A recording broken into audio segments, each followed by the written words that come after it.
Get that right. We got it. Hey guys, welcome back to Dr. Cloud Show. And once again, I am your roaming reporter out on the road.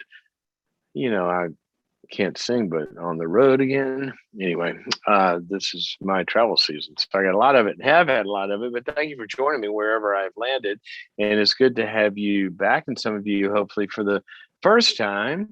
Hope you have a good time today. Let me tell you how to have the best of times is to call me. Let me give you a number. This is a call-in show. It's 844-940-2774, 844-940-2774 to get on the program and talk to me about your life.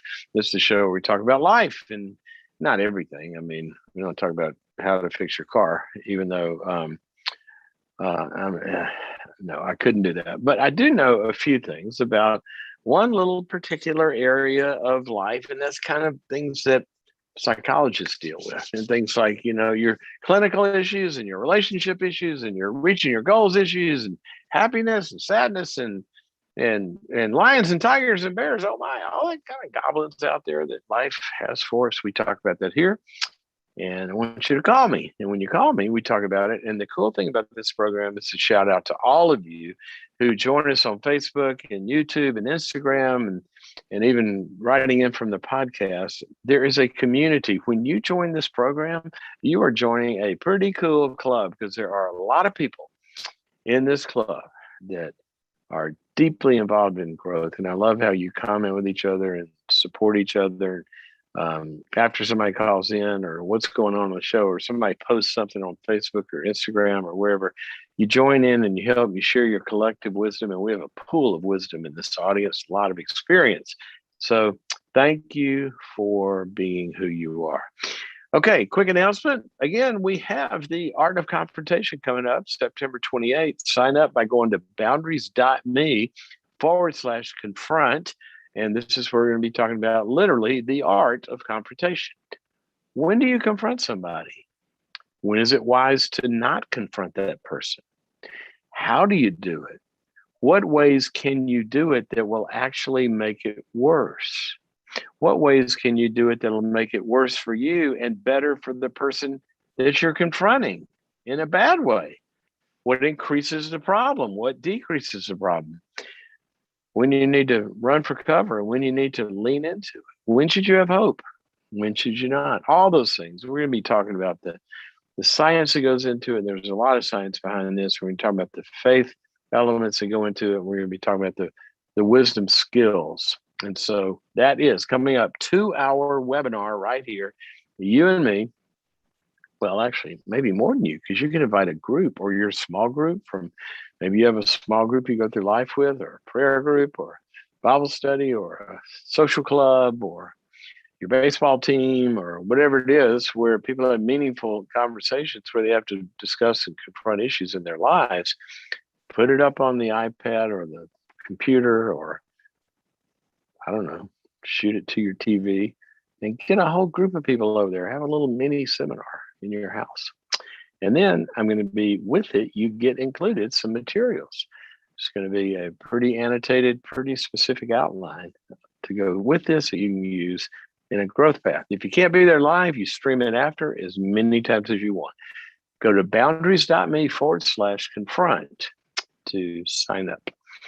Okay, time to hop into our thought for the day. And this is one that I'm kind of referring to as sleep on it. Sleep on it. You ever heard that phrase? Somebody's trying to decide something, they're working through, I just need to go sleep on it. Well, that is I should have Googled to find out where that phrase first came into being, sort of like the phraseology, whatever the etymology of phrases is. It's probably its own science. But whoever made that up, gosh, there are a lot of those, by the way. I should do a show one day on the wisdom of the old sayings. Like, you fall off a horse, get back on. There's so much science now to back up that old wisdom. Best thing you can do, get back on that horse. If you don't want that glued to your brain and creating a lot of increasing fear and panic attacks and anxiety, get back on that horse. Well, this is one of them. Sleep on it. Sleep on it. What do we mean when we say sleep on it? Well, a lot of times people have to make a decision. They have to process stuff. That's not what I'm talking about. I'm talking about the application of that phrase to when you are having some kind of a moment, some kind of a conflict. And I literally literally mean it as a metaphor. I literally don't mean to use this concretely. What I want you to hear sleep on it as is this: shut up and and take a minute before you say anything. Take an hour, take an afternoon, sleep on it overnight, take a week, take a month.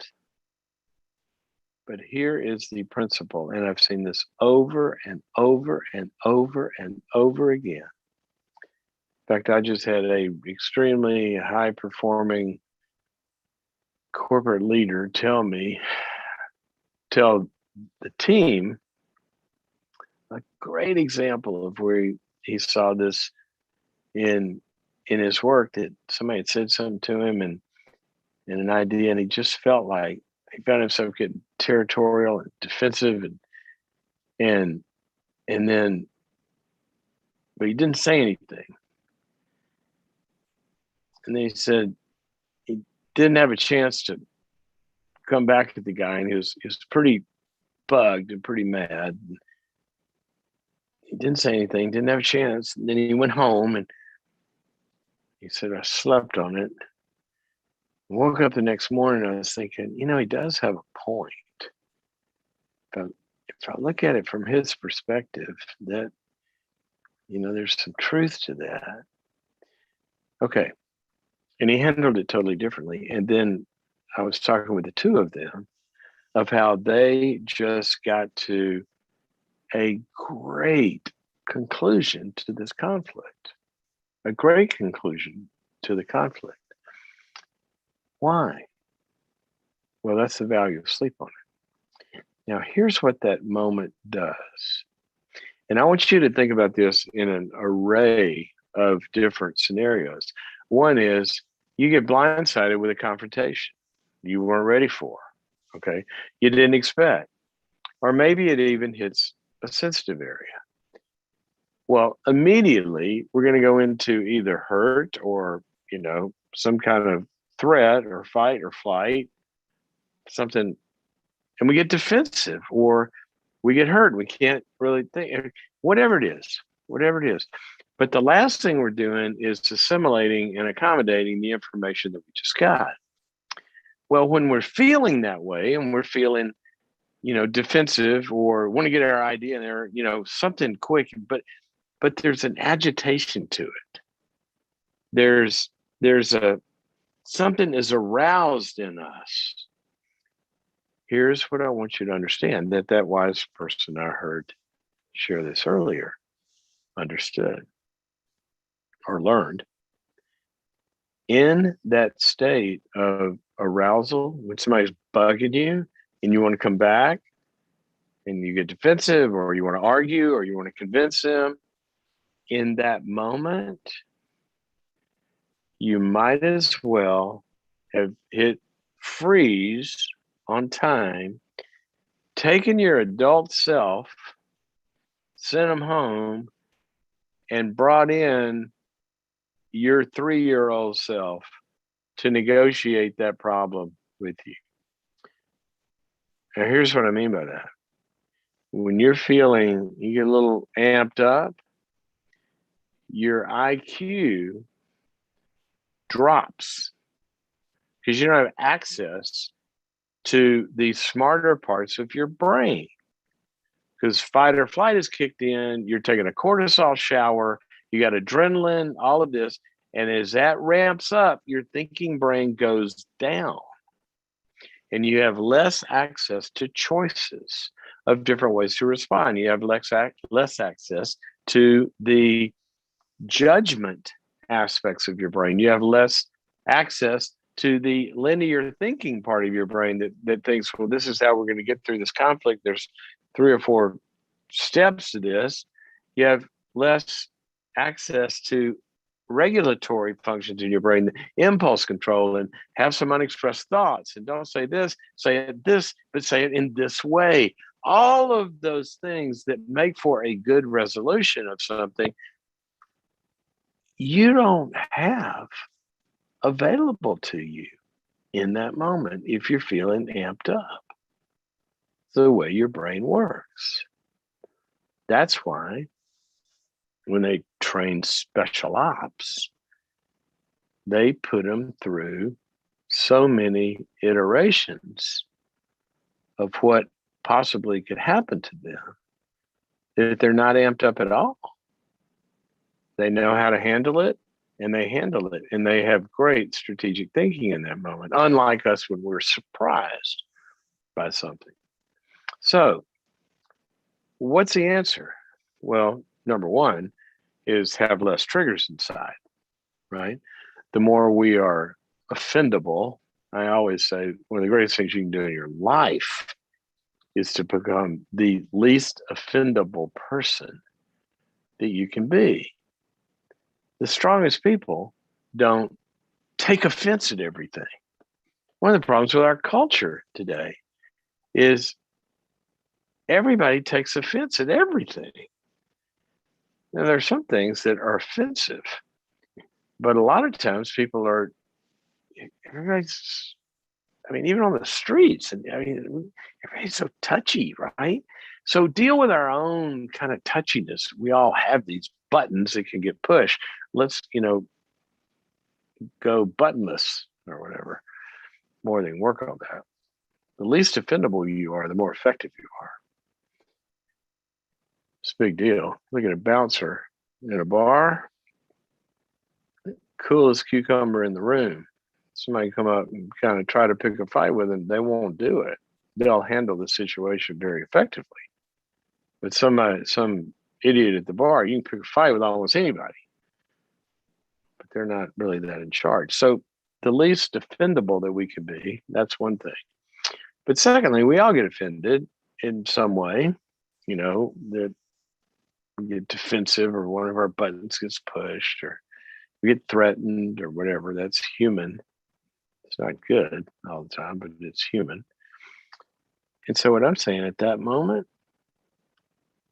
take a minute. And you can define what that is. When your car overheats, you don't keep driving. This is not rocket science. Actually, it's neuroscience, but it's not rocket science. But you don't keep driving, right? You pull off the road and you let it cool down or you help it cool down. Then you go back on the road. So sleep on it, take a minute. Look at it this way. Just take the 10-second rule. Before you respond, just kind of think about that for a second. And just feel yourself starting to calm down, get a little different perspective, have some unexpressed thoughts, and then you're going to get to a different answer.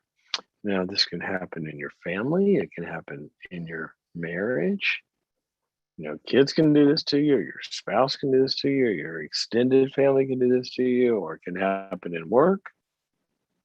There's a lot of different scenarios for this. But it makes a lot of sense to have in your toolbox the ability to, I'm going to think about that for a second. Very important tool. And then I'll tell you one more story and then we'll go to some calls. 844-940-2774, 844-940-2774 is the number to get on the show. I was about to leave my office one Friday afternoon, and the CEO of a very very big public company that you would know the name of, called me late Friday afternoon. And he said, "Hey, I'm going to send you an email. The chairman of the board sent out a memo today, and it's my response to it. So I just want to get your input before I send it to the entire board." Because what he did was, it's so wrong. It's so the wrong direction. He said, so I have to do something, So anyway, I've crafted a response. So I said, okay. So I go check my email, and I'm reading his response to what the chairman had done. And what the chairman had done truly was kind of egregious in a way. It was not good. But I read his response,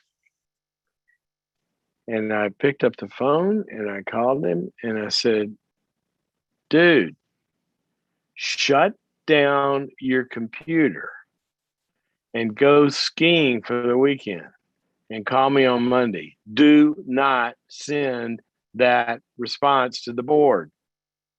Just get away from it all. Call me on Monday." He goes, "What do you?" I said, "Just do what I tell you."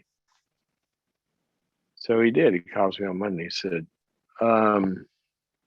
so I reread it and really glad I didn't send that. Totally different eyes when he read it on Monday. His own composition, totally different eyes. He slept on it in a different part of his brain. And I said, "Okay, write me another one." He wrote another one. Incredibly strategic, well done, would move the ball down the road, would de-escalate conflict, a lot of good stuff. Take a minute. Don't speak when you're hot. Should not do that most times unless you're screaming at somebody to get out of the way because the train is coming. All righty, 844-940-2774. And we're going to go to the phones and talk to Fred, who watches on YouTube. By the way, you can get the program on YouTube, you can get it on Instagram, and you can get it on Facebook, and you can listen to it also as a podcast wherever you download your podcast to go listen wherever you want. You don't have to watch it. When I do have a face for radio, so better than if you're having a look at me. So that may be your preferred way to do this. Fred, welcome to the program. Thank you. You're welcome. How can I help you? Can you hear me? I can hear you well. There's some noise in the background. If you could get rid of the noise in the background, I can hear you fine. Okay, I'll try right here. All right. So my main question is, I've had this, difficulty for a lot of years with my spouse because of how, I guess I hadn't listened to her for a lot of years. And eventually I kind of came to myself about 3 or 4 years ago. And I realized that I had these things that I've been doing, but it kind of happened at a point where like a major damage was already done. Specifically in not listening to her, you're saying that's the main problem, that you weren't listening to her? Yeah, that's what it was. I wasn't hearing her no. I wasn't just doing the different things. And so it came to a point where we have a son, and his name is Eli. And my sister wanted to name her son Elias. And the conflict had been that my sister never accepted my wife into our family. We've been married for 22 years already. Now, wait a minute. Hold on. I couldn't quite understand. She wanted to name her son Elias, and then you said something else I couldn't make out. There's a lot of heavy breathing going on. Are you breathing into the mouthpiece? Yeah, I can try switching out of the mouthpiece. Kind of close to you there. Okay,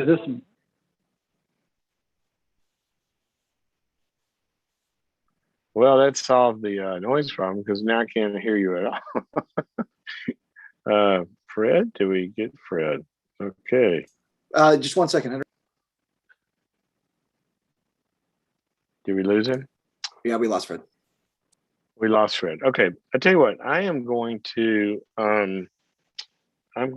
read him read the little that I have on my screen and try to get at that. You know, if I can't make out the whole question, I'm going to guess. But also, I want to say something about what he said, because he said something really insightful and good in the beginning. It says that his sister is awful to his wife, and he never did anything about it. That may be part of what he was listened to.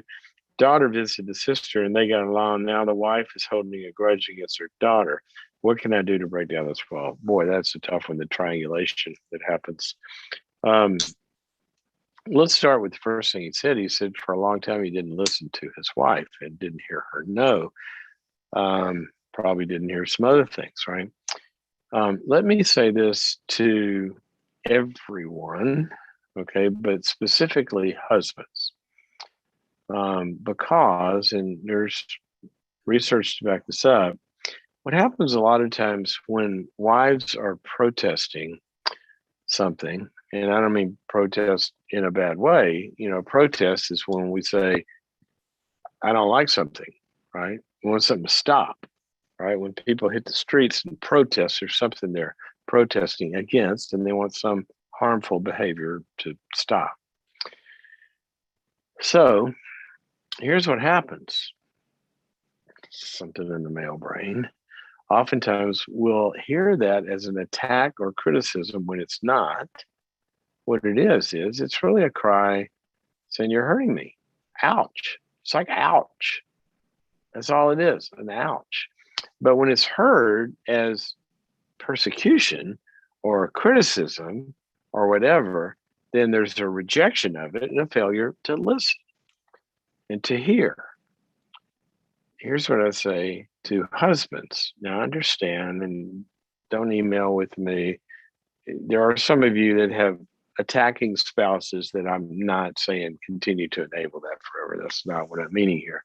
What I'm meaning is whenever you hear something, there are some people, whenever they hear something critical or feedback or something negative, then it goes personal. And that's not good. So here's what I say to guys. Be grateful. Be grateful when your wife is griping about something or is bugged about something and telling you. Be grateful. Why grateful? Well, A, there's probably some truth in it. You can benefit from it. But B, she cares about you. She wants you. She wants to be close to you, and something's getting in the way a lot of the times. Or she wants to depend on you, and something's letting her fall through the cracks and not feel protected, cared about. And so a protest is who do we protest? We protest with somebody that we love and that we think can do something about my pain. What a compliment that is. You're wanted and seen as having the power to do something about her pain. So thank your lucky stars, because here's what happens. She might stop if she's not listened to long enough. She does what one of those babies do in those awful parenting programs that teach them to not pick them up when they're crying. Now I realize not all the time and for every reason and blah, blah, blah. But if somebody's in pain, you respond to them. Or if you don't, you know what the people in those crazy systems, I'm talking about the extremists, will do? They'll say, it works great. My baby stopped crying. Of course your baby stopped crying. They gave up on the outside world. And now they're detached and unplugged. And it's going to take a lot of work to get them back to vulnerability because they've given up. Well, that's what a spouse can do. So you stop hearing it. And then you walk in one day, there's a note. Well, that note says, I'm gone. So don't get there. And Fred, my hats off to you for hearing it. Sounds like you woke up and you're entering back into and in that road of, kind of winning her back. Now, as to this other issue, there's another issue here. And it's about you got a conflict with one person, and then somebody you care about doesn't have a conflict with that person. And then they're still friends. And sometimes people get very offended that if you're a friend of the person that I'm mad at or that hurt me, then I can't be your friend. Well, that's in many, many, many scenarios. That's not a good idea because people have conflicts, and conflicts should be worked out within the two people that are having a conflict so they don't spread. I mean, this is how you get a virus that spreads. Now we're pulling other people in the conflict. Now that person's got a conflict with the person that you got a conflict, and there's nothing wrong with the two of them, but they got a conflict to them just because you're friends. And you see what I mean?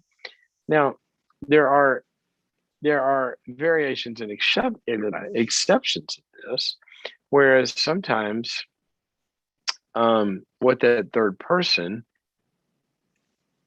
is good to do that's good for you in the service of you and your relationship that you're having with the person with the conflict is that they can be a force for trying to reconcile the two of you instead of being divisive. So in other words, the third person here could say, look, Mom, I'm going to be her friend. She hasn't done anything to me, but I can try to serve the relationship between the two of you. And I won't just, triangulate and rescue her. If I see something that she's doing wrong or hurting in some way, then I'll be honest with that. So, I think you need to go talk to my mom and apologize, or you need to hear her, or whatever it is. So I don't think we can automatically say, well, if you're their friend and you're not their friend, then I can't be your friend because you're not my, whatever the math is on that. We would, pretty much everybody's 1 degree of separation from somebody doesn't like somebody, and we wouldn't have any communities. But where it does get triangulated is when we're not using that relationship in the service of trying to do something good. And then I would say there are those scenarios where you do have to use the power of the group, like an intervention, to take a stand against something that's ongoing and abusive and there's collateral damage, and say, until you stop behaving this way and hurting him or her, or continuing to use your substances or whatever, I can't be around you either, but we want to welcome you back and welcome you in if you'll stop. So there are times where this is going to be appropriate, but you always have to ask, what's my not talking to this person in the service of? And is it just in the service of keeping a squabble going, or is it in the service of trying to contain and end a destructive pattern? Or maybe talking to them is in the service, and being friends with them is in the service of making something good happen. So, got to begin with the end in mind, right? All righty, let's go to Facebook. Cynthia, calling from Chicago. Welcome to the program. How can I help you? Hi. Hi, Dr. Cloud. How are you? I'm good, thank you. How are you? Good. I'm good. I'm okay. I'm not good. I'm okay. I saw you here in Chicago at Willow Creek, and I just love some of the advice you give.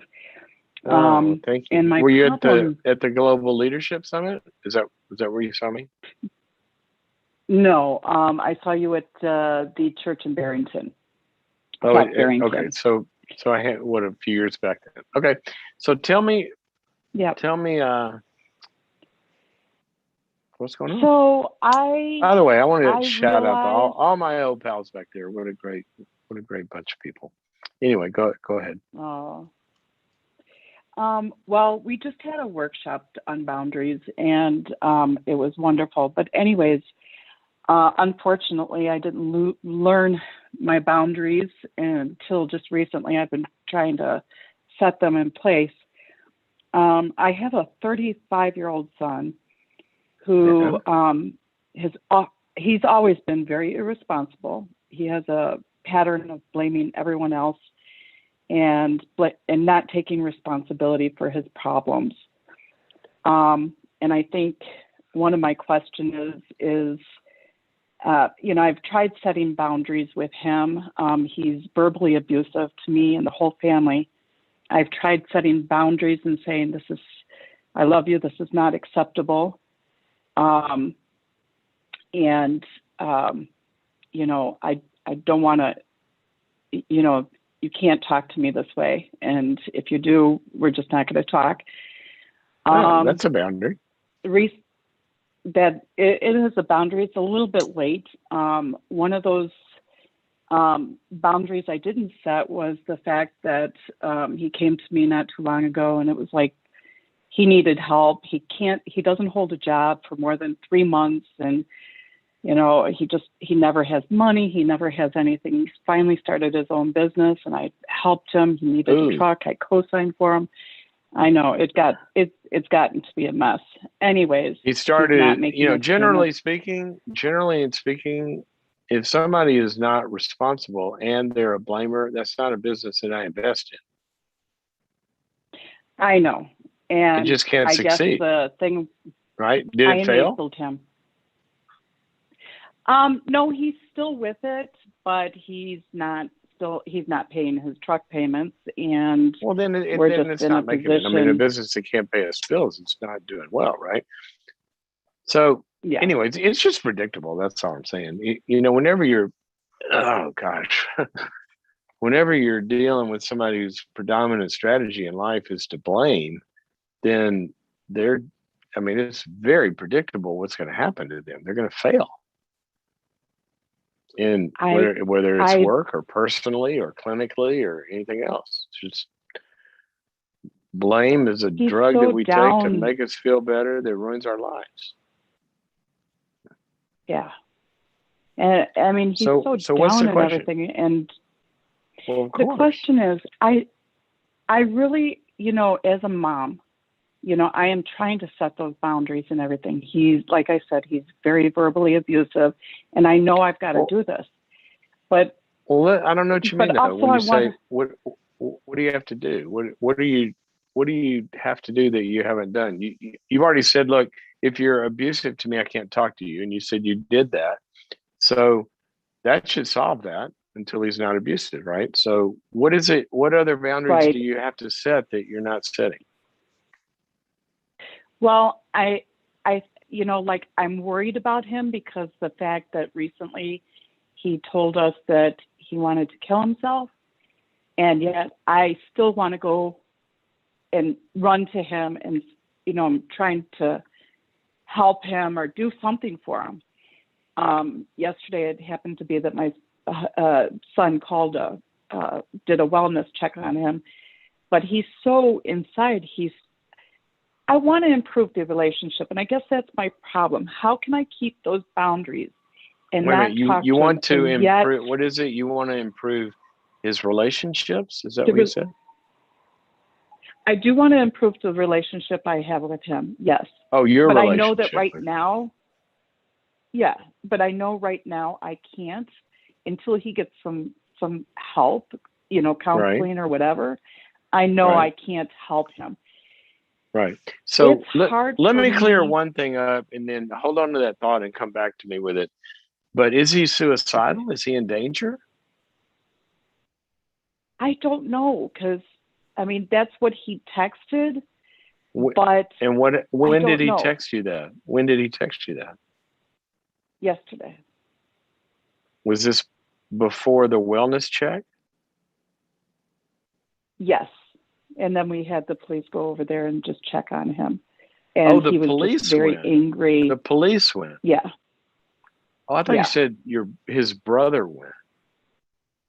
No, his brother called and had the Okay, police so you check did on him. you did the right Did a thing. wellness You check. talked about suicide, and so they went and checked on him. And he's okay. All right. So give me the question.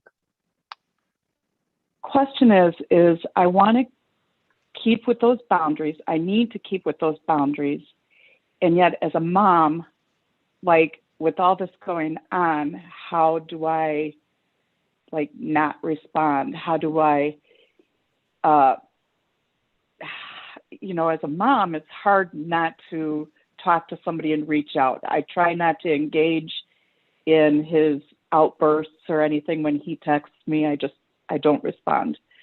But how do I keep those boundaries knowing this kind of stuff is happening? One. And two, my second question is, I guess with the boundaries, I'm trying to break that pattern with him. But also I want to improve my relationship. So like, is this going to, is it going to work, or how can I improve the relationship? I know there's a lot in there and it's like a short time. I know it needs counseling, but like I'm desperate now to find out any advice of what I can do, Okay. like, Yeah, sure. in this situation. I mean, you're holding a on mother. to those boundaries. You're Yeah. a mother. I mean, I love the saying, the decision of a child is the decision where your heart outside of your body for the rest of your life.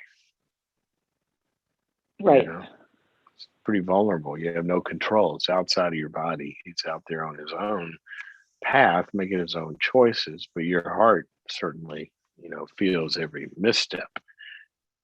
So that Exactly. I empathize with that. And first thing I would do is I would say to you, if you are going to help him, then put the oxygen mask on yourself first and then turn to help the child in the seat next to you. You know how they say that on an airplane? Yeah. I remember you saying that before too. Yes. Well, I got it from a you're flight right. attendant. Right. That's Yes. that's where we get it. I heard, in fact, when my flight this past week, one of the flight attendants said, "Wouldn't you say turn and place it on one of the children next to you, preferably the one with the highest future earning potential, or something that can take care of you in your old age." I can't remember how she worded it, but it was funny. Okay, so that's number one. How are you going to help him when every time he goes up and down, it affects you and you go up and down, right? You can't, right?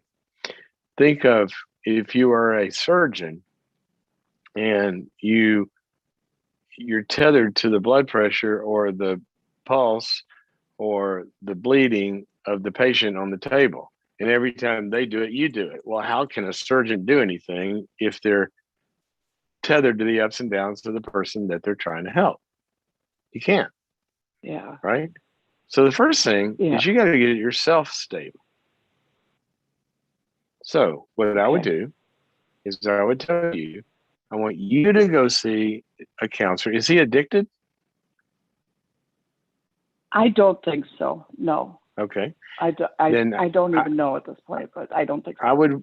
I'd want you to see a good counselor who has a lot of experience in dysfunctional family systems and enabling adults and all of that. And sometimes you can't go to counseling. I don't know if you can or can't, but I would suggest you do. And you can do this because it's free. I'd go to a good Al-Anon group.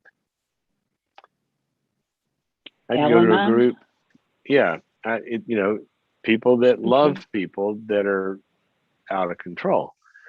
And because you need a support system where you're normalizing with other mothers who care and other fathers who care, where they're having to modulate their care and not enable some kind of behavior. Because it's very difficult to do that in a vacuum where the only input you're hearing is yourself. because it says jump in, help, rescue, care, fix this pain, make it easier. I can take this pain away, et cetera, et cetera. Okay. Yeah. And it's very important that you're around other voices that are in that same boat and that they aren't, doing the wrong thing. In fact, you're around other voices and watching them and seeing how they are responding. You follow me? So Yeah. I want you to get your stability down first. That's the most important thing. Okay. Then secondly, Okay. what you do is from there, hold on, I've got a technology problem happening right here. Uh-oh. Let's fix this. What you got to do from there is you got to get a strategy to figure out how to help. Now, let me tell you what your role is going to consist of. Your role is going to consist of basically, and here's the phrase I like to use, basically becoming a bridge for him to get help. You are not the help. Okay. He's had 35 years to utilize your help. I don't think this next year is going to be the magic year. All right. And how can I help him to get help? How can I be that bridge for a 35-year-old? You can, this is what I want you to do a strategy with, because I don't know all the particulars, but broadly, it looks like this. Sweetheart, I hear you. I love you. I know you're in pain. I can tell you're in pain when you get angry at me and when you respond like you do. I know you're in pain because of all the reasons you've told me. I really, really want to help you. Okay? Mm-hmm. You've asked for A, B, C, or D. You've asked me to bail you out financially, or you've asked me to come over and do this for you, this, that, and the other, or listen to you screaming. I can't help in those ways right now, even though I might be willing at some point to help you in a variety of ways like that. I don't know yet, but I might. But what I can help you to do, so that we could get to where I can help you in other ways, I can help you to get some professional help that would help you turn all of this around. That's how I will help you. So I will find the person if you want me to, or you can find them. And we can go together, or you can go on your own, or whatever the counselor figures out is the best scenario. But that's how I would like to help you. And it's up to you to say yes or no. That's your choice. I'll always be here offering that help. But I can't give you other kinds of help until you're getting some help to be able to use the help that I've given you, because the help I've given you in the past, it hasn't worked. So I'd love to help you, but the first step is getting some help, and that's the boundary. That's very good advice. Thank you so much. I think I can do that. And if he does talk about suicide or whatever, that's where you do exactly what you did, was you get a wellness check. You call somebody, go make sure he's safe. Okay. Got to get some other callers. Thank you for your call. You so much. You are you're very, very welcome. I'm gonna let you talk to Albie and give you a subscription to boundaries.me, because we have many, many courses on there that will help with this very problem. So thanks for your call. Speaking of boundaries.me, for those of you, I talk to a lot of people that are on our email list. By the way, get on our email list, because you get a little helpful something every day. And also, we talk on our email list a lot about boundaries.me. And so I keep running into people. We're doing something wrong in our communication because I keep running into people say, "Oh, I follow you on Instagram," or I get your emails and I see your Instagram posts every day, and this, that, and the other. And I'll say, "Oh, are you a member of Boundaries.me?" And they go, "Oh, yeah." And I say, "Well, how do you like the different courses and this, that, and the other?" They go, "What do you mean courses?" They say, "Yeah, I get it every day. I go, "No, the platform, Boundaries.me." And they go, "Oh, what's that?" And somehow we're not communicating well. Boundaries.me, in addition to this stuff you just get sent to you daily, if we have your email address, so please send us your email address. We'll send you a bunch of little daily things, right? Or not, maybe almost daily. Send little articles and stuff. But Boundaries.me is an entire platform. Think of like Netflix or Amazon Prime or something. You go on there and it's, you can go on Netflix and watch all the different movies about different genres. There's action and thriller and mystery and rom-com and all that. Well, you go onto Boundaries.me platform and there's all these channels in there of relationships and emotional issues like anxiety and depression and addictions and all these different areas. We have over 90 courses that I have personally filmed and set up for you. And you get to get all of that if you go right now and sign up. Boundaries.me, just put in your email address and sign up, and you'll get full access to the entire platform for 2 weeks for free. After that, we charge a very small little monthly subscription fee. Or if you do an annual one, it's less than that. It's like $9. Okay, so this isn't going to break the bank, but it is a full education in so many different areas about specific problems. I say education in quotes. We don't get a degree. You just hopefully get better in life. So go to Boundaries.me and you can find that. Okay, let's go to, where are we? To all the way back to YouTube in Massachusetts, talking to Becky, who has a dating question. Becky, welcome to the Dr. Cloud Show. Hi, hello, how are you doing? I'm good. How are you?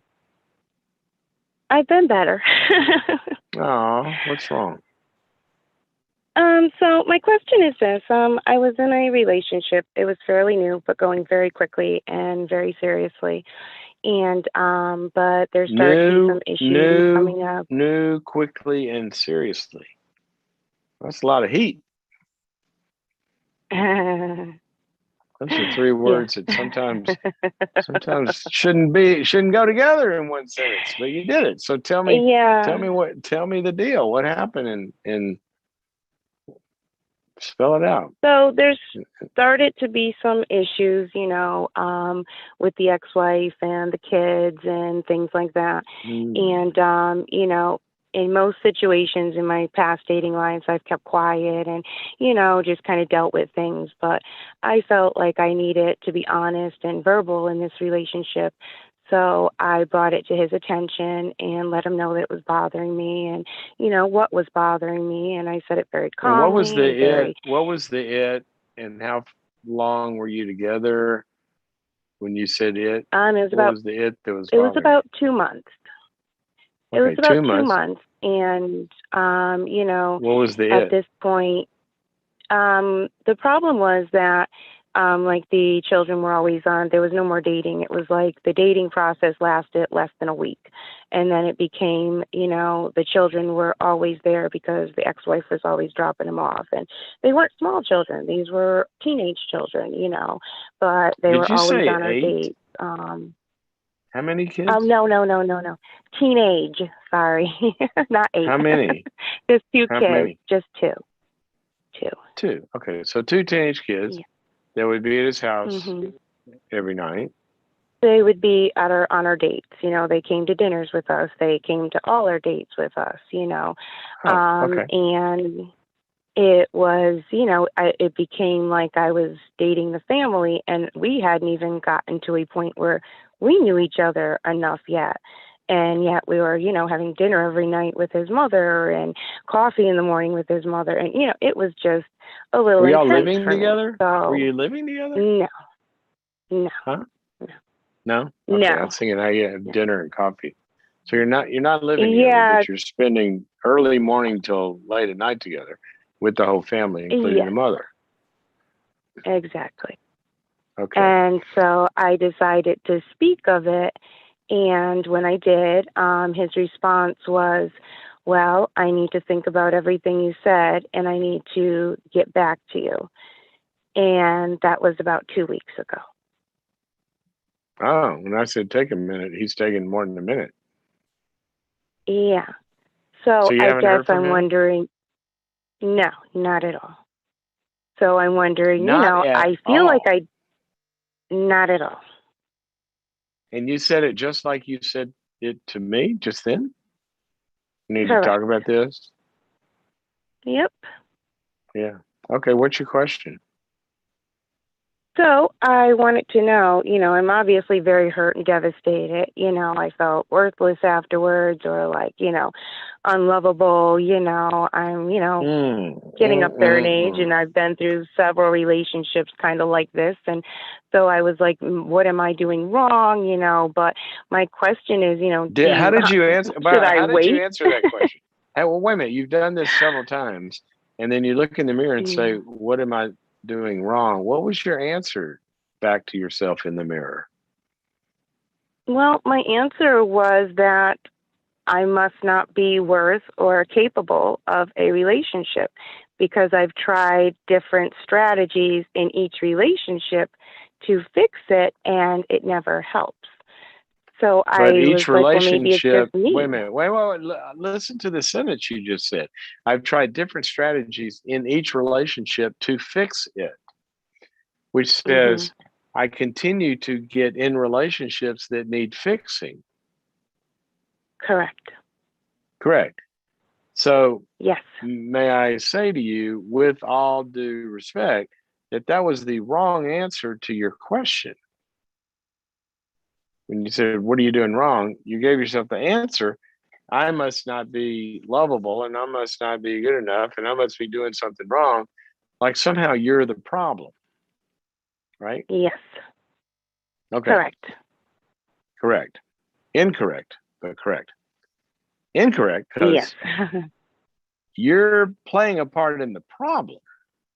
That's true, but you're not the Hmm. problem. The problem is Okay. that for some reason you're letting guys through the gate that don't have a ticket. Mm. Yeah. You need a ticket to get into this dance. And the ticket is to show up, being able to listen, being available, being somebody that responds to feedback, being somebody that, I mean, there's a lot of things. There's a lot of things. That's why when you said fast and furious, whatever you said in the beginning, you serious and fast and something else, Yeah. really quickly, I said, Yes. "Oh, those are words we don't want to see in the same sentence because you can't look at the ticket, see if he's got the right ticket. I don't know Right. what ticket he gave you. What was the ticket? Not a good one. I know, but what was it? Was it a red Ferrari that he drove around in and a gold chain and a bunch of cologne? Or was it, I mean, No, he what was it honestly that was seemed so like, wonderful? I'm kidding, by the way, but well, he what was was it that's so different from wonderful? all the other guys that I had been with. He Well, wasn't not in physically one way. abusive, verbally abusive. He was very nice to me in the beginning, very kind. Okay. He had a lot of great attributes. He was a great hard worker. He respected his mother and his family. So that seemed to Great. be, positive. So, All of those are good. All those are good. But, just a little bit of time is not time enough to vet somebody's ability. Now, because of time, speaking of time, because I've got to run, yeah. I'm going Right. to give you, I want you to talk to Albie, I'm going to give you um, a subscription to boundaries.me. And I want you to go on there. And there's a lot of stuff on there on looking at your people picker and safe people and how to pick safe people. and how when problems arise, how to address them. Because here's what I would want you to do. Stop blaming yourself. Okay, when you're on the other end of a relationship where somebody can't resolve a conflict with you and you blame yourself for that, that's part of the dynamic that can keep somebody, continuing to engage with people that are not responsible in relationships because you take over responsibility. You're blaming yourself for his ghosting you. That is really bad behavior. Now, on the other hand, you got to look at all this, and you're going too fast. You're going to evolve too deeply, too quickly. And when I give you the access to boundaries.me, there's a webinar. You'll get, all the webinars that come with it. And there's one on how to get a date worth keeping. And the worth keeping part of that webinar on that course is how you begin to vet somebody and make sure they're okay. So I want you to take more time, but also I would like to see you take the awareness you get in boundaries.me and go get in like a good boundaries kind of, group or somewhere like that where you're learning where these patterns came from. Because I'm going to tell you, until somebody can stop blaming themselves for other people's behavior, then it's going to be hard to clearly see what you're getting. So that's what I want you to look at. Now, on the other side, when you marry somebody with kids, when you're dating with somebody with kids, I understand your request. A wife would make the same request.